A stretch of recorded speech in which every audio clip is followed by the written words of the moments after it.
गहरी करके नींव खुदाई, गहरी करके नींव खुदाई, ऊपरी मंडप छाए, मारकंड को अधिकाई, जिन तृणधारी मूढ़ बलाए, हमरो करता राम सनेही, हमरो करता राम सनेही, गहरी करके नींव खुदाई, गहरी करके नींव खुदाई। इस अभंग के द्वारा नामदेव जी ये समझाना चाहते हैं कि ये संसार और अपना शरीर दोनों ही नश्वर है।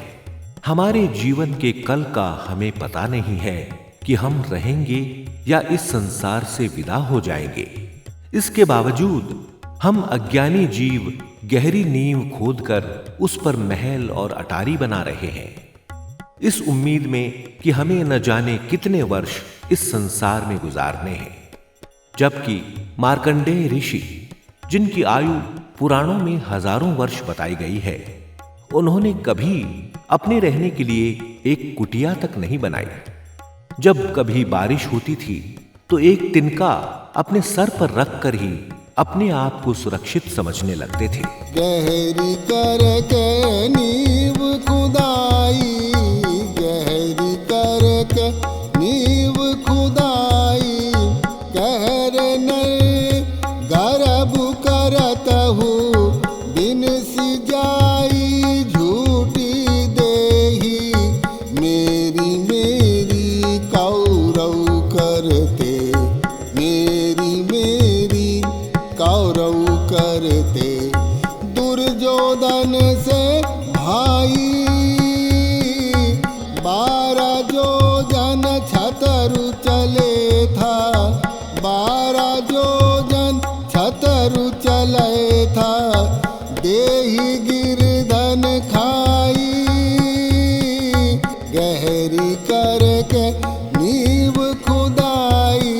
अगर कभी कोई उनसे कुटिया बनाने को कहता तो वो जवाब देते कि रहने के लिए कुटिया तो तब बनाई जाए जब उन्हें हमेशा ही यहां रहना हो।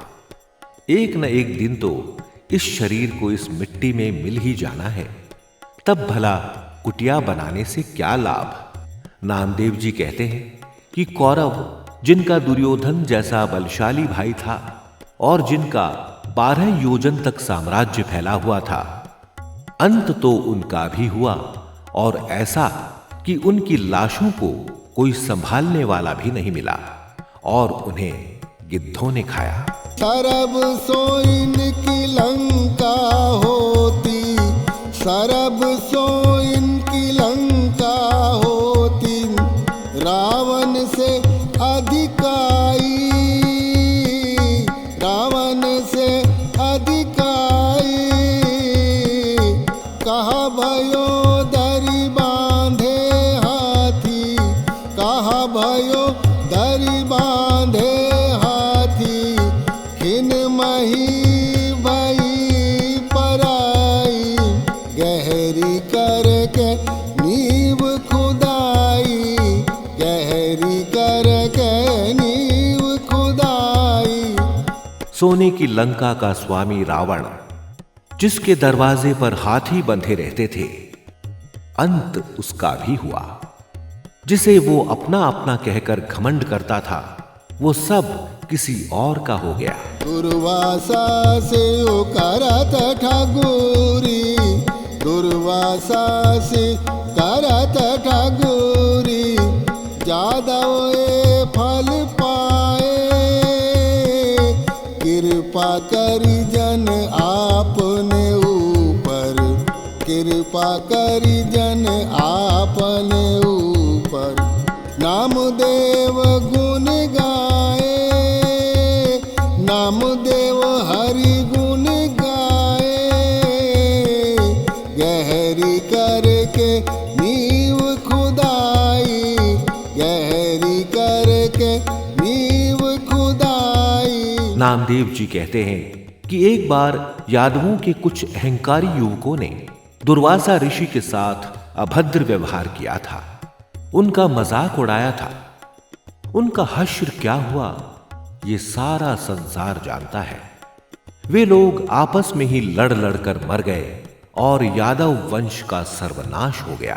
इसलिए इस सांसारिक जीव को अपनी सत्ता, अपने पैसे या अपने बल पर कभी घमंड नहीं करना चाहिए। जीव को राम नाम का सुमिरन करना चाहिए ताकि उसका अगम सुगम हो सके। नामदेव जी कहते हैं कि उन पर प्रभु की असीम कृपा है जो वो सांसारिक मोह माया से दूर हैं और अपने प्रभु का सुमिरन कर रहे हैं। गहरी करके नींव खुदाई, ऊपरी मंडप छाए। गहरी